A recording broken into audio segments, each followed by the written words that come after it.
सुधा की नई नई शादी हुई थी। वह ससुराल से 1 महीने बाद जब अपने मायके लौटी तो माँ के सामने रोने बैठ गई और आंसू बहाते हुए बोली, माँ तुमने मुझे किस घर में पटक दिया, वहाँ तो मेरी कोई इज्जत ही नहीं है। सारा दिन नौकरानी की तरह रसोई घर में खड़ी रहती हूँ, किसी को भी दया नहीं आती मुझ पर। कभी सास ससुर की रोटी पकाओ तो कभी 2 छोटे देवर की रोटियां पकाओ, फिर एक नंद है वो कॉलेज से लौटे तो उसके लिए रोटियां पकाओ। और तो और माँ आए दिन सासू माँ के रिश्तेदार आते रहते हैं, उन सब के लिए भी मुझे ही चाय नाश्ता खाना वगैरह तैयार करना होता है। रोज गंदे कपड़ों के ढेर इकट्ठे हो जाते हैं, आराम ही नहीं मिलता, जिंदगी नरक सी बन गई है। नंद को बिस्तर पर बैठे बैठे ही सब कुछ चाहिए। जानती हो, बीते दिन मुझे अपने पति पर तब गुस्सा आया जब उन्होंने महीने की पूरी तनख्वाह सासू माँ के हाथ में रख दी और मुझसे कहा, तुम्हें जो कुछ भी चाहिए एक पर्ची पर लिख देना, मैं शाम को ड्यूटी से छुट्टी होने पर लेता आऊँगा। सुधा की बातों को ध्यान से सुनकर माँ ने थोड़ा सोचकर कहा, तो तुम क्या चाहती हो?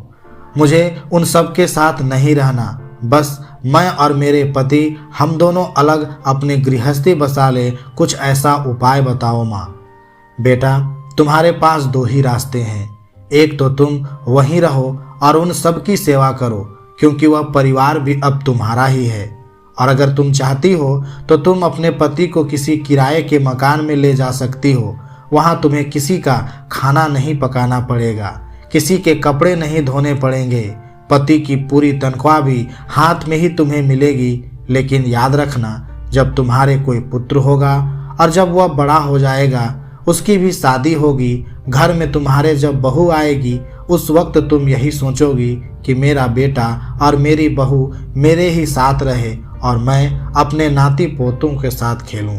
प्यास लगने पर मेरे नाती पोते दौड़कर मेरे पास लिए 1 गिलास पानी ले आएंगे और ऐनक ढूंढकर मेरे हाथ में थमा देगा। कोई कहेगा, दादी जी खाना बन चुका है, थाली लग गई है, आओ हम सब मिलकर खाना खाएंगे। माँ ने आगे बोलना जारी रखा, जिन कामों को तुम दुख बता रही हो, एक एक करके गिना रही हो, दरअसल यही जीवन के महत्वपूर्ण क्षण है।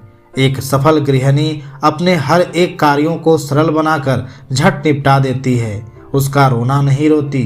दुनिया में जो लोग सफल हुए हैं वो अपनी जिम्मेदारियों से भागते नहीं, बल्कि अपनी जिम्मेदारियों को बखूबी निभा लेते हैं।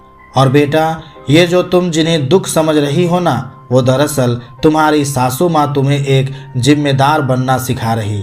वो आने वाले समय के लिए और आने वाली अनेकों परेशानियों से निपटने के लिए लड़ना सिखा रही है।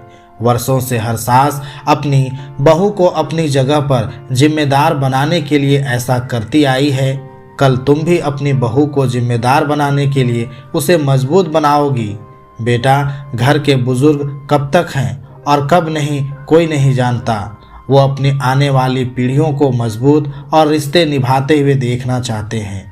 कल तुम भी अपने बच्चों से यही आशाएं रखोगी। सुधा की आंख में आंसू थे। सुधा ने उसी वक्त अपना बैग उठाया और बोली, बस माँ, मैं समझ गई, आपकी बातों में अनमोल सीख है। मैं चली, अपने ससुराल शाम होने वाली है। सासू माँ के पैरों में दर्द रहता है, उनके घुटनों की मालिश भी करनी है। सुधा इतना कहकर मुस्कुराती हुई ससुराल की ओर चल दी। वहीं दूसरी ओर माँ अपनी बेटी की समझदारी पर मुस्कुरा रही थी। धन्यवाद।